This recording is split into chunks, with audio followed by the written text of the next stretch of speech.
Good afternoon. Thank you for joining us at the National Endowment for Financial Education for the second webinar in our Financial Education Innovation and Impact Summit webinar series. My name is Greg Morgan, Senior Manager of Communications. A few housekeeping items. All attendees will be on mute for the presentation, and we will have a question and answer session near the end. If you'd like to submit a question, please use the Q&A button instead of the chat. We will get to as many questions as we can. Today, we will be covering the very important topic of philanthropy. The relationship between the education sector and the funder community is a prime example of symbiosis that works to improve the playing field. Financial education, in particular, is a place where philanthropy, whether it is in the form of money, products, resources, or thought leadership, makes a difference and brings more access to more people who need it. In this presentation, Joshua Carabello, NEFE's Managing Director of Research, will be joined by the Lumina Foundation's Vice President of Impact and Planning, Dr. Courtney Brown, to cover the benefits, trends, and best practices when it comes to education and philanthropy. I will pass the session over to Josh to get us started. Thank you so much, Greg. So although NEFE recognizes access to financial knowledge and financial education as one of several factors contributing to an individual's and ultimately a community's financial well-being, we also know that access is a crucial component.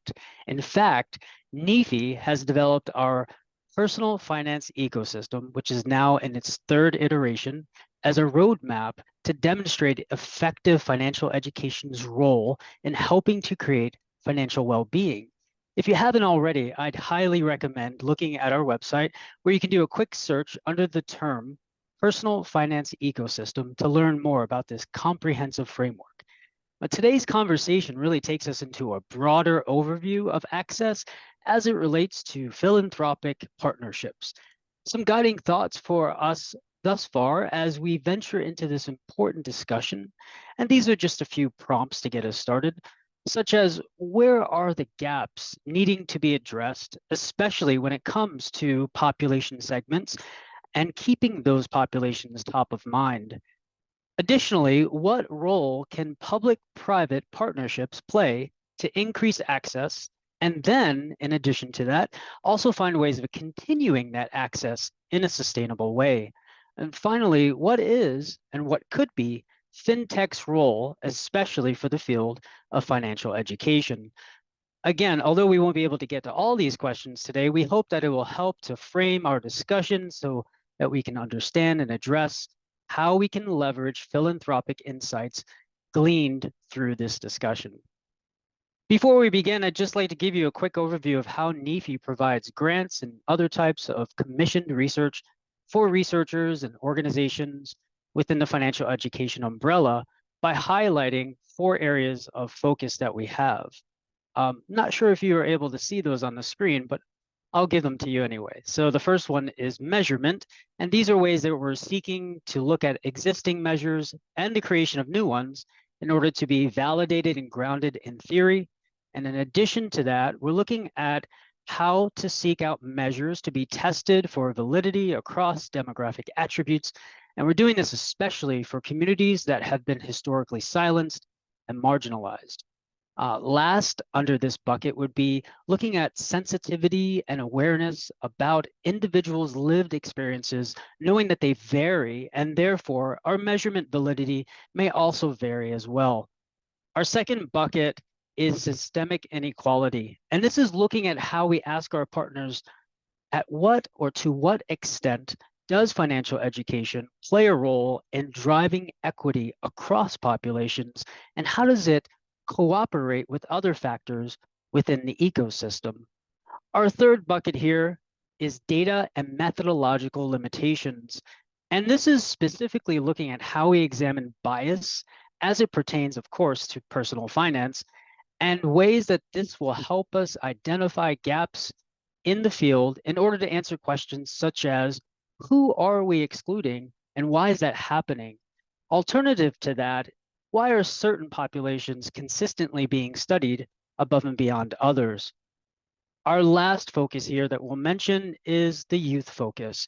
And this is where we are requesting novel approaches in order to measure the efficacy of state mandates or the equivalent for local jurisdictions, including its implementation and impact, as well as investigations to phenomena such as family socialization, other types of foundational factors that affect our youth. By the way, NEFE's new grant cycle just opened this week. We're very excited to share that. So please, if you like, go ahead and visit the URL that's provided here or reach out to us for more information. And now I'll get to the topic at hand. So during our summit last year, we're really interested in how funders can participate in creating access and filling gaps in the social change space. We wanted generally to hear from a different audience than practitioners, researchers, and policymakers. Nothing against those groups. It's just that those happen to be the people that we usually go to here at NEFE. And our goal this time around was to try to think about how funders can see themselves as part of an access ecosystem. In other words, how do they work with their grantees and their partners in order to help build social change? Now, we know that funding can make or break an organization or a researcher's budget, and it also has the ability to affect the future of a given cause, such as financial education. So it's a very important topic for a lot of people. But now I have the distinct honor to pass things along to a subject matter expert in this area. As mentioned, Dr. Courtney Brown is the Vice President of Impact and Planning for Lumina Foundation, who has graciously lent us her time and expertise to speak more about this topic. Thank you so much, Joshua. It's actually my pleasure to be with you today. I'm so excited and honored that you asked me to spend a few minutes with you. So for those of you who are not aware of Lumina Foundation, we are a national private foundation committed to making opportunities available for learning beyond high school to all, especially for those who have been systemically left behind, underserved, or not served at all. And we want to help more citizens earn college degrees or other post-high school credentials and thrive in our fast-changing world. You can go to the next slide. So in 2008, we proposed the goal for the nation that 60% of Americans attain high-quality degrees or credentials by 2025. You're one slide ahead of me, but that's okay. You can share the secret before I'm out there. So 60% by 2025. 48 other states have also set attainment goals. Just New York and Delaware have not, but that doesn't mean their systems are not working toward increasing attainment. Achieving this goal and our broader mission has never been more urgent. We can see, and it sounds like, Joshua, what you were talking about, that we're well aligned in a world where post-high school education is crucial and good jobs and better lives are so important. Far too many Americans are being shut out and left behind. Many are Black, Hispanic, Latino, Native American, low income, rural. They're eager to learn as everyone else is. They want to earn and contribute their talents, and they're often overlooked and forced out by systemic inequalities or systemic barriers. We believe this is one of our biggest challenges. And so what we do is we work in partnership with education and business leaders, community organizations, policymakers, and individuals who want to reimagine how and where learning occurs. So you can go to the next slide now. And you can see that, so we set this goal, as I said, in 2008, 60% by 2025. And when we set the goal, 38% of Americans held a high quality degree. Today, just over half, 53.7% of Americans have the education they need to thrive in our global economy. So obviously we've made tremendous progress, up 16 percentage points since 2009. And every single state has increased attainment significantly over the same time period, but we're not at 60% quite yet. You can go to the next slide. So just as we've been making this progress, and you can see that progress over the last 16 years, we're also seeing enrollment numbers plummet. Enrollment has been falling in our 2-year and our 4-year institutions for about a decade. We are down 2 million students enrolled in our institutions. And that's not just because of the pandemic or the demographic cliff that we've all heard about that's looming around the corner in 2025. And I'm not just talking about first-time enrollment. I'm talking about ongoing enrollment. So 2 million people enter post-secondary education in the US every year. And 8 years later, a full third of those people have no degree and they're no longer enrolled. With a partnership with the National Student Clearinghouse, we know that in total, as of July of 2021, over 40 million Americans, just going to repeat that again because the number's astonishing, 40 million Americans stopped out of college for whatever reason. Those are what we call people with some college, no degree. Those numbers continue to rise every year. And the steep declines in enrollment that we're seeing are likely to have grown that number even higher in the last 2 years. So what's happening? Why is that happening? Well, you guys know better than I do that the biggest reason people stop out is financial. It's money. There's no surprise there. Rising tuition has put college out of reach for far too many Americans, causing many to debate if it's even worth it. So from 2019 to 2020, the number of high school graduates who enrolled in college fell from 66% to 62.7%. It's a pretty big decline. As important as resources are, financial resources, that's not the only reason students stop out. Sometimes it's not being able to pass developmental math, or it's too little time with counselors, or it's something as simple as a flat tire, which is a serious setback given that many students live off campus and work. Mostly, it's because we don't know our students, and we're not building systems that meet them where they are and providing the tools and environments where they can actually be successful. You can go to the next slide. So you may know or not know that college students today are no longer 18 years old, fresh out of high school and headed to a 4-year campus and a lifelong job. That description is about as current as, this is going to date me, maybe those mustard color rotary phones that we had in our kitchens, or cars without seatbelts. So among today's students over the last couple decades, this continues to change, but right now, 42% are students of color.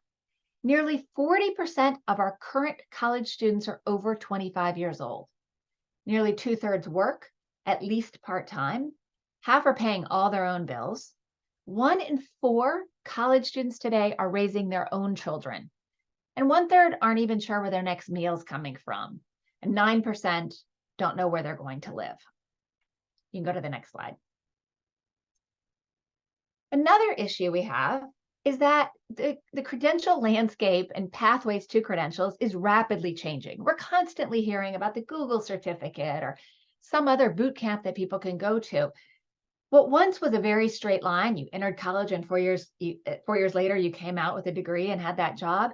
Now it's this weavy path that nobody is really sure of, and far too many people are taking an exit ramp and are leaving without a credential of value. And finally, if you're listening to the news or reading the paper, you can go to the next slide. Far too many people now are asking, is college worth it? Far too many Americans are questioning the value of college. We've done a report recently with Gallup that showed higher ed for what? College for what? And we saw that it is worth it, not just financially, again, that you all probably know better than I do, that with a college degree, you'll make at least $1 million a year, $1 million over your lifetime, more than you would with a high school degree alone. But you're also happier in your job. You feel like you have a purpose in life. You participate in the community. You're more likely to vote, and you're more likely to be healthy. So is college worth it? Absolutely. But right now, the narrative in the United States is telling people it's not worth it. So all of these things are creating this time where enrollment is declining just at the moment where we need it to increase so that we can meet the talent needs of today and tomorrow. So let me end by just talking about our work, and then we can open it up to some questions. So our work, thank you for advancing it. So our work is to expand the share of Americans, again, with education and training after high school. So we are seeking a change to see more quality learning that supports the economic opportunity. We believe everyone, regardless of the color of your skin, where you were born, or who your parents are, everyone has the right to a real opportunity. We believe that, or we see that more adults who are Black or Hispanic or Latino or Native American, we want to make sure they can access programs that lead to credentials beyond a high school diploma. And the reason that I'm calling out certain individuals is when we look at the attainment data and we disaggregate it by race, you can see that Native Americans have an attainment rate of roughly 20%, while white and Asian Americans have attainment rate over 60%. And so there are these incredible discrepancies in where people sit based on race and ethnicity. We also want to make sure that earning credentials leads to good jobs, higher pay, and more opportunity to learn and serve others. We want to make sure that we're busting that myth that college is worth it. Second, we want to support, or we do support, proven approaches that produce fair results. We all know that opportunity is still not equal in America. It's highly dependent on who you are and where you come from. Because our education systems unfairly hold back people, Lumina is committed to strategies that put forward those people who have been left behind or not served at all. So we try to increase access to well-designed programs and pathways that address disparities in student outcomes.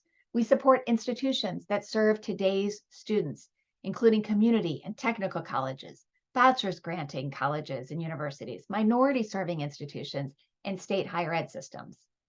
And finally, we want to make sure that education and training align with societal and economic needs. We're focused on how communities can have stronger, sustainable futures in the new talent economy. And we try to encourage greater economic opportunity and social mobility, regardless, again, of race, ethnicity, income, or immigration status. Fair representation of talent across the nation's workforce, and a better educated country prepared to meet tomorrow's challenges. So that's a very tiny peek of what Lumina does and some of the work that we're doing to fight the barriers that we are facing right now in our society. Josh, I'll turn it back over to you. Thank you so much. Wow, a lot of great information there to think about. One of the questions that comes to mind for me is looking at, we acknowledge there are systemic barriers in place for students, especially those who are Native American, Black, and also other types of students of color. With that in mind, I'm wondering, should philanthropy actually be engaged in public policy influence? And if you do answer in the affirmative to that, then how would you propose that we make that influence sustainable for organizations that receive this funding? Lots of great questions in there. So one of the things that I think is really important that I believe in as kind of a data geek, that we have to start with the data. And that's where we start. So it's not my opinion. I'm looking at the data, and we disaggregate our data in multiple ways. So with that, the goal I was speaking about, the 60% goal, we have an online tool, Stronger Nation. So anybody can Google it, Stronger Nation, Lumina Foundation, and you can see the progress that the country is making toward this 60% goal. And you're able to, play in that tool. You go ahead, play in it. You're not going to break it. And you can see the data disaggregated at the national level and the state level and county level, metro level, disaggregated by race, ethnicity. And so when you see that data so clearly, you see the social changes that need to take place. You can see who is not being served. And so it gives us a moment to say, okay, what can we do? We need to make sure, based on the data, we're seeing who's not being served and focus on those individuals. The question about sustainable funding is another question. A lot of philanthropies come in and they provide a grant and it becomes a program. Somebody does the program and the money goes away and the program goes away. And oftentimes, unintentionally, we're doing more harm than good because the people we're trying to help get enrolled in these programs, get excited about the programs, and then the grant's over and the program disappears because people can't, it's hard to sustain it. Funders can't always sustain it for eternity. And so trying to think of sustainable ways to keep some of these programs alive and serving the people that they need to, I think is really important. And so developing the work in partnership with institutions, helping them develop a business model, basing what they do and what they actually need. Not, oftentimes philanthropy will come in and go, here's what you have to do. And I don't think that's always helpful to organizations. It needs to be about what do they need? What do they need to do to serve the populations that they focus on? And I think in partnership like that, sometimes you can sustain that funding. And the other thing that we focus on is not these small boutique programs. We really focus on how do we change practice and policy. So we are focusing on the systemic barriers and changing those policies so that they're more likely to be sustainable. And that's at the institution level. And it's absolutely, we focus on state policy and federal policy to get these things, once they're in policy, then hopefully funding will follow. Hopefully Great. that answered some of your questions. Absolutely. I love how you talk about partnerships, and it reminds me of the process of facilitating grants here at NEFE. We end up being very purposeful when it comes to addressing the power dynamics that are inherent in the process. And what are some ways that you would kind of offer us as advice for dealing with that in the industry? Yeah, the power dynamic, and you're talking about the power dynamic between funders and organizations receiving the funding? Exactly, Yeah. yes.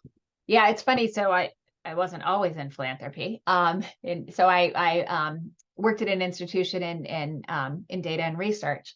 And when I started working for a foundation, one of my new colleagues said, now that you're at the foundation, I want you to know that you are now smarter, better looking, and funnier just because you work at this foundation, because you have a checkbook. And so I absolutely recognize the power dynamic that happens when I walk into a room or I'm speaking to a group of people, because I hold a checkbook. I hold, what they see is unlimited funding. And that is often not fair to those organizations. Many organizations will change their mission or focus on something that really isn't at the core of what they do in order to receive that funding. And that isn't helping them, and it isn't helping the people they serve. So funders need to recognize that power dynamic. And rather than coming in and saying, this is what I want you to do, and here's a check for what you need, it's, part of that listening and giving voice to those that are not being served, to understand what they need and the organizations that can best help them, and getting, having them sit at the table to design, these practices and changes that need to take place. Doing it any other way is actually not going to help, not sustain the change that we need to see. That's really great. I think also to acknowledge that it feels good to be told that you're the funny person, the good-looking person, and so on, right? So there could be a high that's built off of that. So intentionally, again, making sure that we're addressing power dynamics and acknowledging that it can feel good for certain people.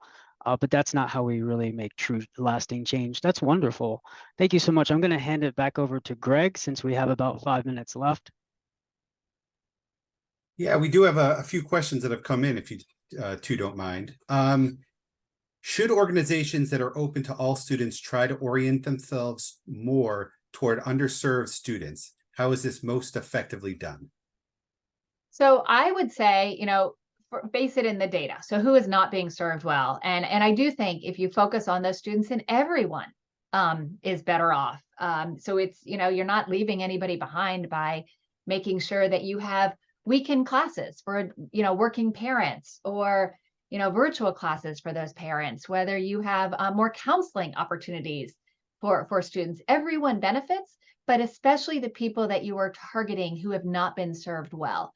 So I think you can and should focus on those people that are not being served, but base it in your data, not just what you think. What does the data actually look like? And then I do believe by focusing on them, everyone will benefit. Two more quick ones. A lot of the students are supporting their families or are dependent upon their family's stable financial well-being. It's not part of the formal education picture, but it's the crucial support that makes successful graduation possible. Is Lumina doing anything to improve this supportive structure? What do you see as next steps on this front? Well, that is not a quick question. That's a huge question, and such an important question. I love that question. So we try. I mean, one of the problems that I see when we think about the finances is it's not transparent. And so one of the things we do is we try to make sure that it's more transparent. Price and cost for college are not the same. part of the question that people have is they see price or they hear what Yale's going to cost, and they think that's what all colleges cost. And so the price tag they see or they hear about is what they think their actual cost is going to be, and that's not true. So increasing the opportunities for them to hear about, what the real cost is going to be, and the other opportunities to bring that cost down is really important. So focusing on that transparency is essential. And then, policies like the Pell Grant and other things to make those more accessible and more reasonable for what the costs are. Right now, the costs in the Pell Grant do not match up. So, we work to ensure that, or to work to increase those sort of things. So that's probably where we sit more, is an increase the transparency so people can make better informed decisions. The other thing that happens is, we try to work with policymakers to help them understand that the cost of going to college is not just tuition. It is gas, it's a car, it is childcare, it is a missed opportunity for making money. And right now, you can make a lot more money working at Walmart or McDonald's than you could before. And so that opportunity cost of giving that up in order to go pursue a degree is really hard for people to understand and see that, what that's going to do for them in the future. So helping policymakers also understand those costs that they don't take into consideration often is really important. We do have one last one. Do we know if the debt level being carried by the parents of this generation is a deterrent to this generation? Oh, that's a great question. I do not know. I would guess yes. So in my unresearched experience and asking that question, I do know that, in some of our polling data with Gallup, we've asked people if, your student debt was removed, the people that are the some college no degree, for those 40 plus million people, and overwhelmingly majority of those people say, if my student debt was taken away, I would re-enroll, but I can't re-enroll now because I'm carrying this debt, and I can't take on more debt to complete my education, which is, not good for that person, for our communities, or for the economy. So I would imagine, some of that parental debt is also influencing what their children are doing.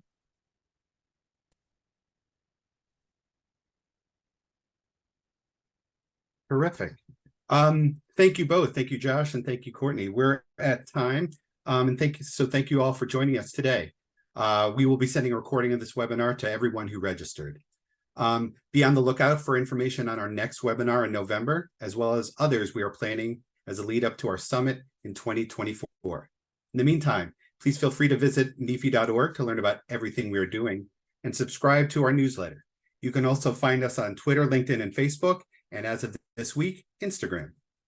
Lastly, keep a lookout for our upcoming annual peers survey to provide feedback on how NEFE is doing.